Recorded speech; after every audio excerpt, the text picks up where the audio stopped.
Hey everybody, welcome back to Battle Ready Inc., the channel all about bringing you as much nerdy content as possible. Today for you, we're back in Dragon Village M, and as you can see on the screen, we are finally, I know a little delayed, but getting around to reviewing the new limited dragon, Kamari. Let's get into this review.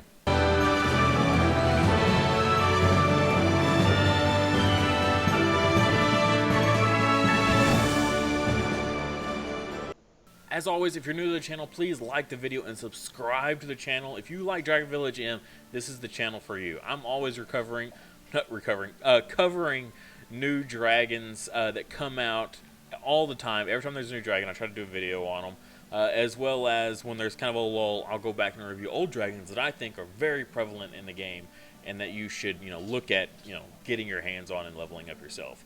So if you enjoy content like that, then definitely subscribe. Also want to thank my my Patreons. You guys are awesome. If you want to become a supporter as well, get access to my Discord server and just support the channel, I'll have a link in the description below for my Patreon page.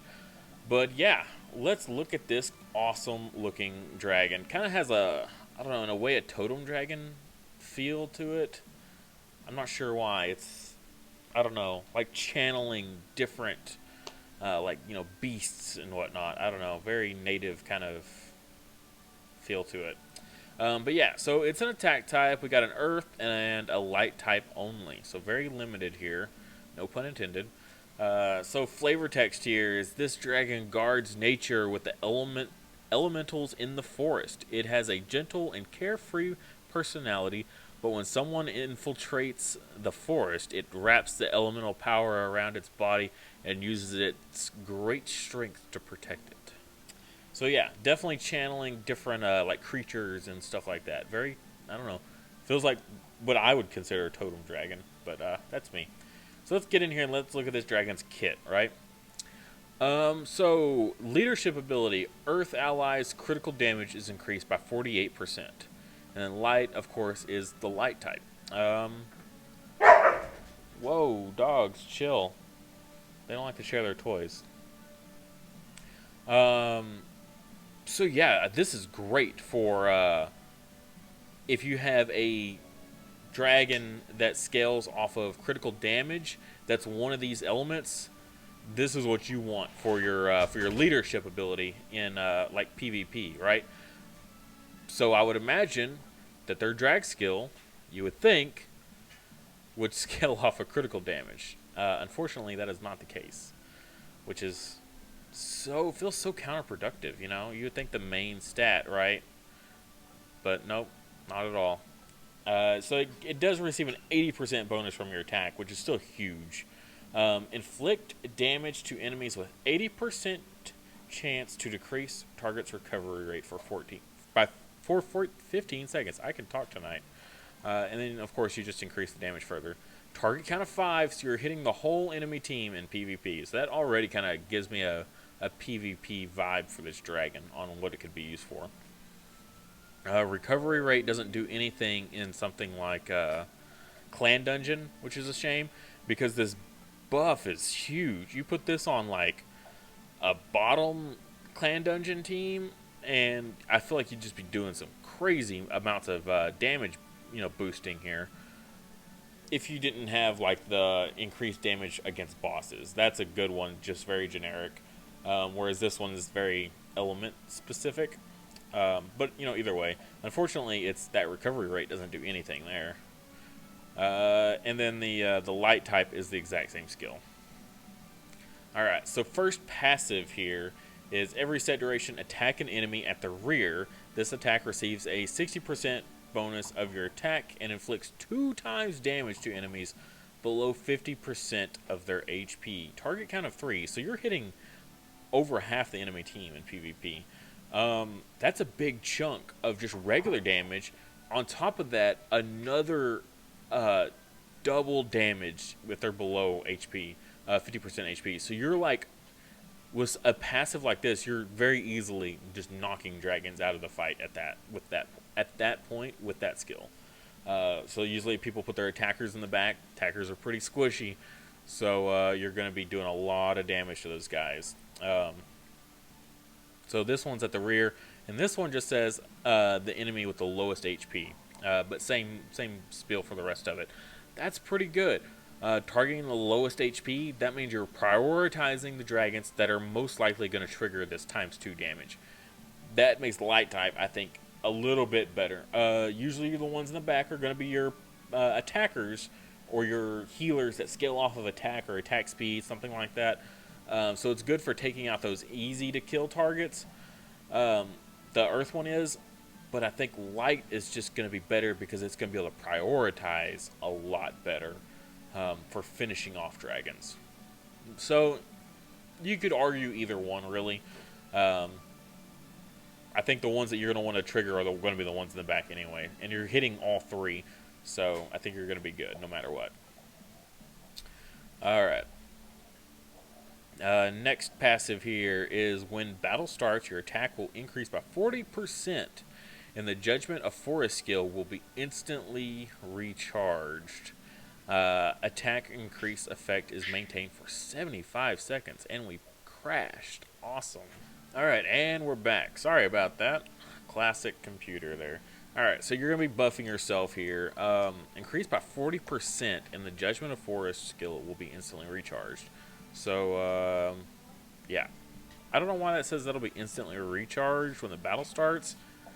I mean, most skills are almost recharged as the battle starts. You're just usually, especially for 3 mana cost skills, you're waiting on mana to recharge anyways. So, not really sure if that's that great of a thing, right? But that attack increase effect will be maintained for 75 seconds. That's like almost an entire PvP fight. Honestly, if you're going to 75 seconds in a PvP fight, some craziness has happened, and you're already struggling way too much as it is. So, yeah. And then the light type is the exact same skill again. All right. So damage is multiplied by 1.3 when your HP is above 80%. And that is the same for the light one again. That's pretty cool. This is like right out the gate, drop this drag skill. You don't have to worry about a cooldown timer like 5 seconds or whatever when the battle starts, like some skills. It should be instantly ready to go. And you just got to wait on getting that 1 extra mana. So it shouldn't take long. You start out with 2 mana as it is pretty much in PvP. So you just got to wait to get that 1 extra mana and then drop this bomb on the entire enemy team because it's a target count of 5. And that is a big damage multiplier, honestly. In this game, against just generic any opponent, a 1.3 times damage multiplier is pretty solid. And it's your attacker, so you're going to be healing them back up throughout the fight as it is, because that's just how PvP works. You heal your damaged dragons, and usually DPS dragons tend to get knocked down very quickly because they have no defense or HP because they're more worried about attacking. So all your runes are set for attack. So their HP goes down, your healers bring them back up to full health, drop this again, and just watch the enemy melt.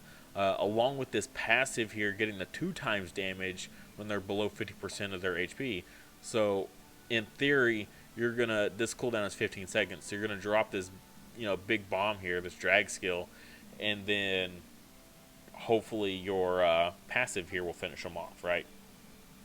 Or at least you're gonna knock them down low enough to trigger this below 50% to get the 2 times damage.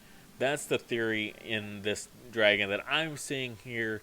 If you can think of it like another way to like work this guy, on a team that I'm not covering, definitely put in the comment section below because I'm definitely interested to see how else. This dragon just seems super generic, very strong, good leadership ability if you can build a team around them.